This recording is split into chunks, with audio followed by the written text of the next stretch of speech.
Aujourd'hui, je vais vous parler de la langue des signes avec bébé.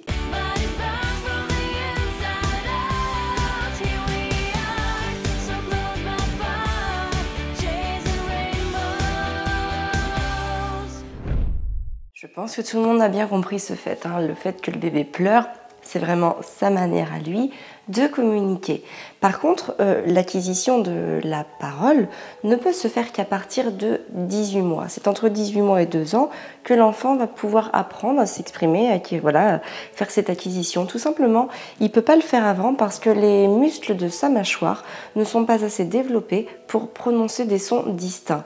Donc qu'est-ce qui se passe? On a un trou de communication entre 0 et 18 mois justement. Eh bien, nous nous sommes documentés et nous avions trouvé la langue des signes. Donc nous signions avec Arthur, nous avions commencé dès 6 mois par des mots très très simples. Téter, manger, dormir, encore. On en avait vraiment au début quelques-uns. Et puis, au fur et à mesure que Arthur a grandi, en fait, on s'est pris à ce jeu de vouloir signer. Et je crois qu'à la fin, on en avait comptabilisé entre 50 et 60 à peu près. Ce sont juste des mots. Nous ne faisons absolument pas de phrases en langue des signes. C'est vraiment uniquement que des mots. Pour nous aider, nous avions acheté ce super petit livre qui est signé avec moi, qui a été réalisé par 2 auteurs. Et en fait, c'est très intéressant parce que dans ce livre, donc déjà qui est répertorié par thème avec un index à la fin, ce qui permet une lecture très facile et très rapide quand on cherche un mot de manière spontanée. Et vous voyez, chaque mot est présenté en fait avec le dessin. Il y a aussi, quand on est en dehors de sa maison, il y a aussi le site Elix qui est très intéressant et qui est un dictionnaire de langue des signes. Le mot est imagé avec une vidéo et du coup on comprend très bien, on visualise le signe et c'est d'autant plus facile à réaliser. Pourquoi nous on a commencé à utiliser la langue des signes? Eh bien, comme je vous l'ai dit tout à l'heure, c'est parce que déjà l'enfant entre 0 et 18 mois n'a pas la capacité de s'exprimer verbalement. Donc c'est vrai que pour s'exprimer en général, ils pleurent, ils font des expressions avec leur visage. Mais si on leur apprend en quelque sorte à, par exemple, dire tété ou maman, enfin nous on fait maman comme ça, le vrai signe c'est comme ça, mais du coup je préférais ça, donc après chacun réaménage.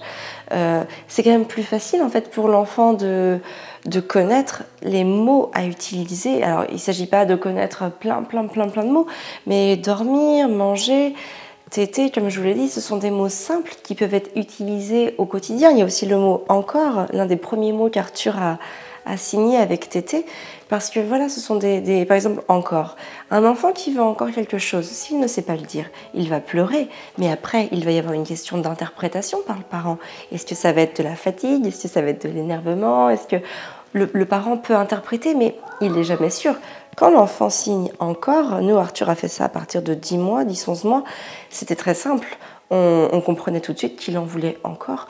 Donc voilà, ça engendre vraiment une situation beaucoup plus apaisée entre l'adulte et l'enfant, puisque la communication arrive à se faire. On a souvent entendu des gens nous dire mais c'est un frein à la communication, ou du coup il va s'exprimer plus tard verbalement. Honnêtement, j'ai jamais vraiment compris en tout cas pourquoi les gens peuvent penser ça, parce que au contraire en fait on développe la communication. S'exprimer avec des signes, c'est une autre façon de communiquer. Certains en ont besoin parce qu'ils ont un handicap, donc ils n'ont pas le choix, et d'autres peuvent rajouter ça comme moyen d'expression. Et pour moi, c'est encore valoriser justement l'expression au grand sens du terme, au sens large. Et puis, de toute façon, nous, on l'a très bien vu. Voilà, on a beaucoup signé jusqu'à ce que Arthur commence à parler. Et une fois qu'il a commencé à parler, en fait, c'est tout naturellement que la parole a pris le dessus. Et en fait, on a arrêté de signer. Parce que, voilà, je pense que c'est l'évolution des moyens de communication qui évoluent tout simplement. Voilà, sans s'en rendre compte, on a laissé de côté les signes pour venir les remplacer par des mots. Le truc en plus pour moi de la langue des signes, c'est que le bébé va pouvoir attirer l'attention de façon positive. Donc c'est-à-dire que ça va vraiment en lui, il y aura beaucoup moins de frustration, et puis il va moins pleurer, il va moins crier, parce qu'il saura comment attirer l'attention de ses parents, et il sait aussi que ses parents vont écouter son besoin et le prendre en compte, qu'ils l'auront compris.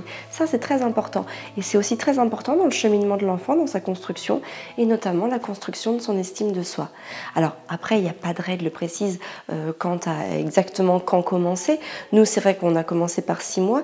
C'est un âge où il paraît que la mémoire commence à se mettre en place.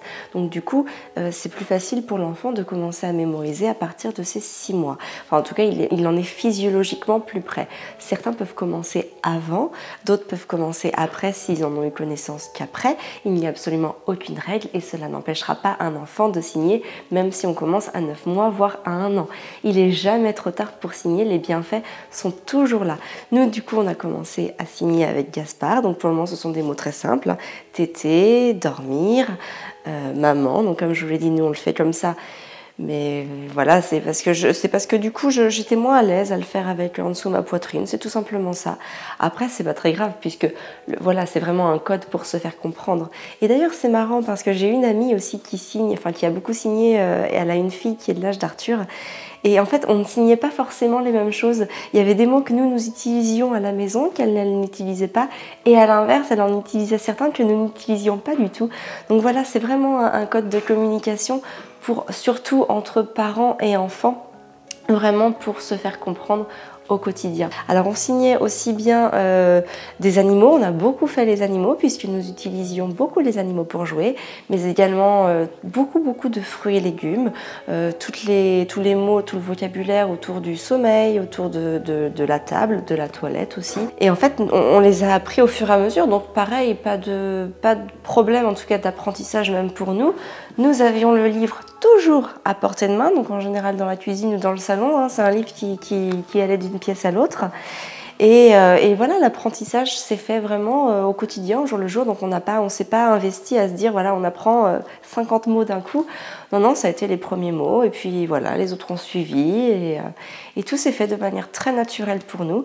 Et d'ailleurs, petite chose marrante, c'est que des fois avec Fabien, on utilise encore certains signes pour communiquer, pour faire passer en fait une idée quand on est trop loin de l'autre et qu'on ne peut pas évidemment s'appeler fort et puis aussi savoir des fois être discret. Donc c'est vrai que c'est un petit truc en plus qui nous est resté et c'est très agréable.